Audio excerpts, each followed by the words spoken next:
O Senhor esteja convosco. Ele está no meio de nós.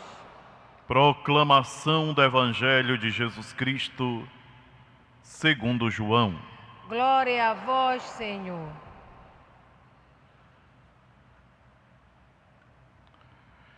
Naquele tempo, Jesus andava percorrendo a Galileia, evitando andar pela Judéia, porque os judeus procuravam matá-lo. Entretanto, aproximava-se a festa judaica das tendas. Quando seus irmãos já tinham subido, então também ele subiu para a festa. Não publicamente, mas sim como que às escondidas. Alguns habitantes de Jerusalém disseram então: não é este a quem procuram matar? Eis que fala em público e nada lhe dizem? Será que na verdade as autoridades reconheceram que ele é o Messias? Mas este, nós sabemos de onde é. O Cristo, quando vier, ninguém saberá de onde ele é. Em alta voz, Jesus ensinava no templo, dizendo: vós me conheceis e sabeis de onde eu sou. Eu não vim por mim mesmo, mas o que me enviou é fidedigno. A esse não o conheceis, mas eu o conheço, porque venho da parte dele, e ele foi quem me enviou. Então queriam prendê-lo, mas ninguém pôs a mão nele, porque ainda não tinha chegado a sua hora.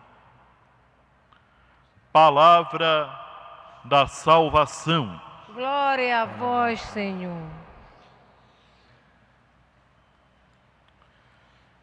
Queridos irmãos e irmãs, nós estamos nos aproximando da Semana Santa, nos aproximamos da Páscoa,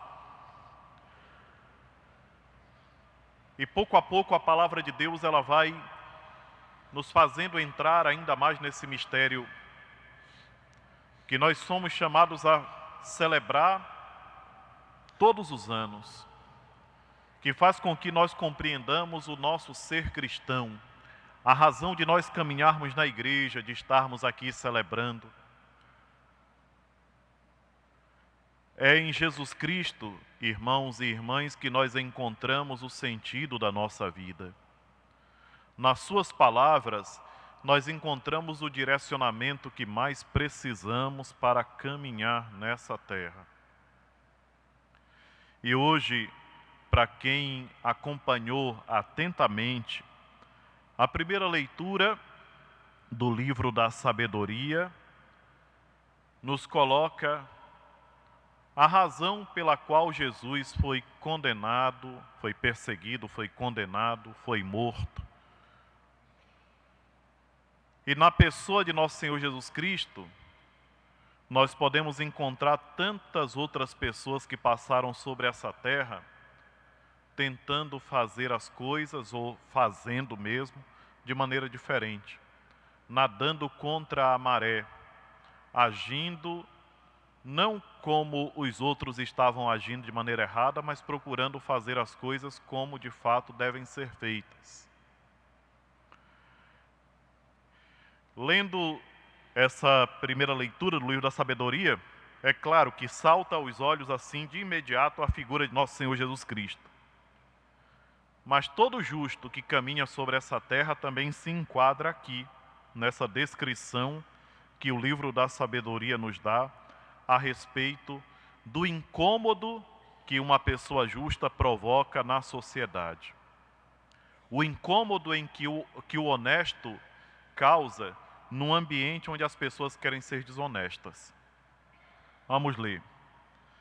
Quem tem a liturgia diária pode acompanhar no livro da sabedoria o que diz. Dizem entre si os ímpios, em seus falsos raciocínios: armemos ciladas ao justo, porque a sua presença nos incomoda.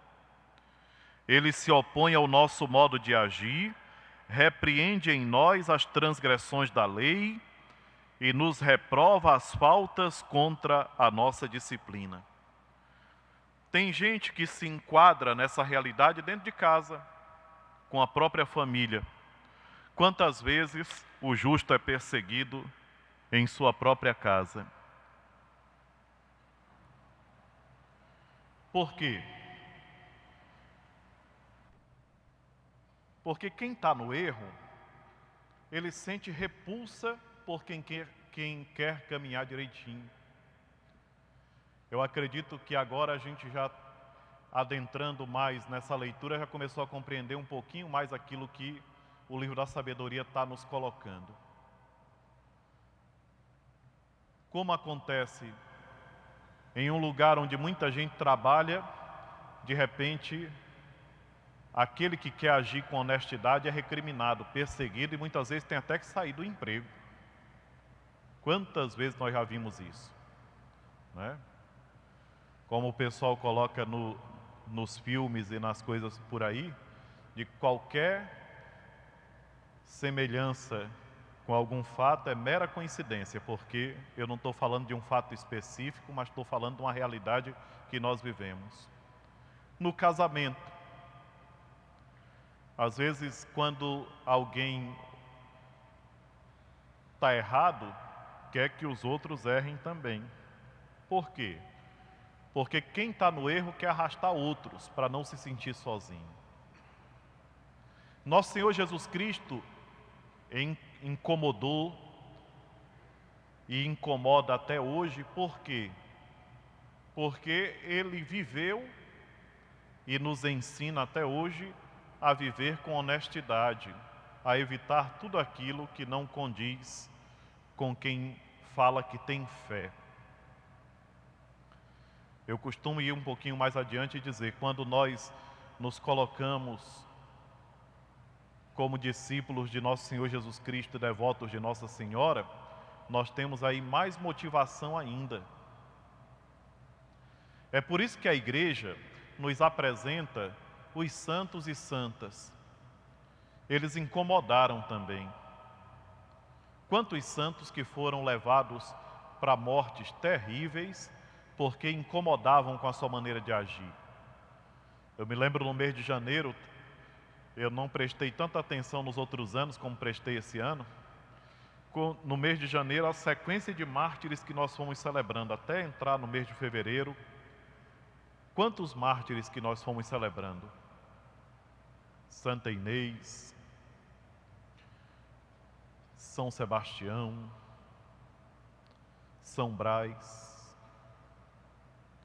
e outros.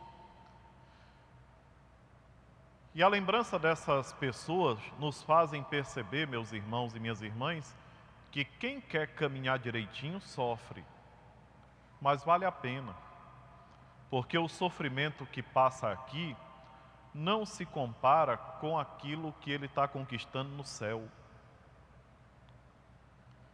E eu não estou falando de coisas estranhas, nós crescemos conhecendo isso. Hoje em dia é que as pessoas olham para essas histórias, para essas realidades, e acham que são fábulas, quando na verdade não são. Nós tivemos a oportunidade de meditar essa semana, quando nosso Senhor Jesus Cristo falava a respeito de quem fez o bem e de quem praticou o mal. Os que fizeram o bem ressuscitarão para a vida eterna, e os que praticaram o mal ressuscitarão para o castigo eterno. Então, está tudo aí, está tudo bem direitinho diante da gente, e nós temos inteligência, é por isso que nós temos que cada dia combater com vontade a batalha espiritual que nós travamos contra nós mesmos, contra os nossos defeitos, as nossas más inclinações. Todos nós temos. A gente começa o dia, mas não sabe como vai terminar. Quantas situações que se apresentam no decorrer do dia, da hora que nós levantamos até a hora de nós repousarmos de novo. Quantas situações difíceis que se apresentam. Tem duas maneiras de viver essas situações. Uma é como discípulo, discípula de nosso Senhor Jesus Cristo, e a outra é como à toa, quem não está nem aí para nada, que não se importa minimamente com nada. E nós temos que ter todo dia a força para vivermos a nossa batalha como discípulos e discípulas de nosso Senhor Jesus Cristo. Vale a pena. Vale a pena, meus irmãos e minhas irmãs. Não pensem vocês que é um sacrifício à toa, que não é. Passar o dia e vencer os obstáculos com a fé em nosso Senhor Jesus Cristo é a coisa mais linda do mundo. Vale a pena e nós precisamos. Vem em nosso auxílio a palavra de Deus. Quando a gente começa o dia meditando uma leitura como essa, nós nos enchemos de força espiritual para combater. Olha quanta coisa bonita nós ouvimos. Nosso Senhor Jesus Cristo foi para a festa lá em Jerusalém, para aquela festa religiosa, para aquela peregrinação, mesmo sabendo que ele estava colocando em risco a vida dele. Mas ele confia e sabe que o Pai não o desamparará. O Pai não desampara nunca. E Ele não desampara, e à medida que nós aprendemos a confiar nele, nós vamos para frente. E é isso que nós temos que fazer. Semana próxima, praticamente daqui a 8 dias, nós viveremos já a liturgia do Domingo de Ramos. E nós teremos a oportunidade de refletir sobre a acolhida triunfal de nosso Senhor Jesus Cristo. E na mesma liturgia, nós ouviremos o Evangelho que fala da prisão, da condenação e da morte de nosso Senhor Jesus Cristo. Por que todos os anos reviver isso? É uma necessidade que nós temos. À medida que eu compreendo tudo o que Deus fez por mim, eu encontro força para combater todas as dificuldades que vão aparecendo na minha vida. Que nós precisamos, como nós precisamos, todos nós. Queridos irmãos e irmãs, não desanimem. Quem está aqui no santuário, aqueles que nos acompanham pela rede Nazaré, vamos com muita coragem renovar nossas forças, viver esse restinho de quaresma. A propósito do pessoal que faz as suas promessas, alguém me perguntou esses dias: padre, a quaresma termina no Domingo de Ramos, eu posso suspender então já a minha penitência? Eu digo, não, leva até o Sábado Santo. Para quem fez 40, fazer mais 7 dias não dá trabalho não, não é?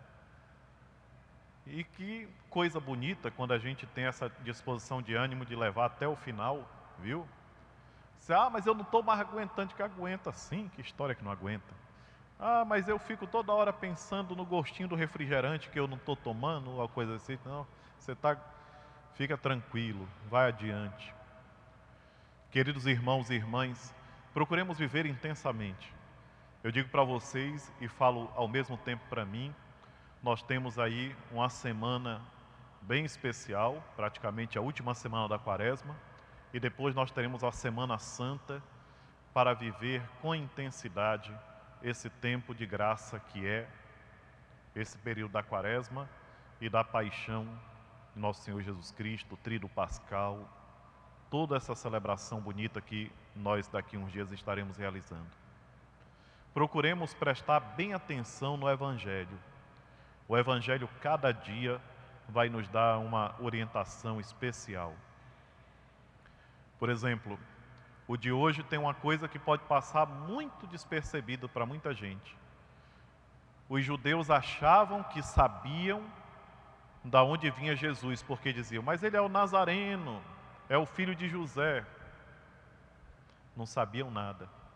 E isso é mais uma lição que a gente toma para nós, que às vezes nós julgamos uma realidade a partir de um ângulo, mas nós não temos uma visão total. Eles não sabiam que de fato aquele homem é Deus que se fez homem e que portanto ele vinha de um lugar da onde eles realmente não sabiam, que era de junto do Pai e do Espírito Santo. Então era desconhecido mesmo. A Sagrada Escritura falava corretamente. Então, meus irmãos e minhas irmãs, procuremos, com toda a boa vontade, com muito amor próprio, amor a nós mesmos, procuremos viver bem esse tempo especial que nós temos. Que a palavra de Deus torne-se para nós um pão espiritual. Que a Eucaristia seja aquele remédio que nós tomamos para vencer todos aqueles males que têm afligido a nossa alma. Que quando nós nos aproximarmos aqui da Eucaristia, nos aproximemos com plena consciência de que nós estamos para receber o Senhor dos Senhores, o Santo dos Santos. E tudo isso vai ajudar cada um de nós no fortalecimento da nossa fé.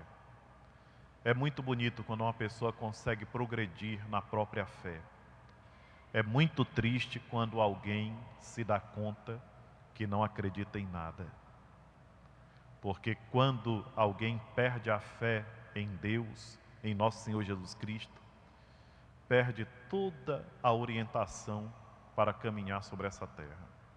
Caminha, finge que está tudo bem, mas experimenta angústias terríveis, porque a nossa alma tem sede de Deus, como diz o Salmo. A nossa alma tem sede de Deus e deseja o Deus vivo.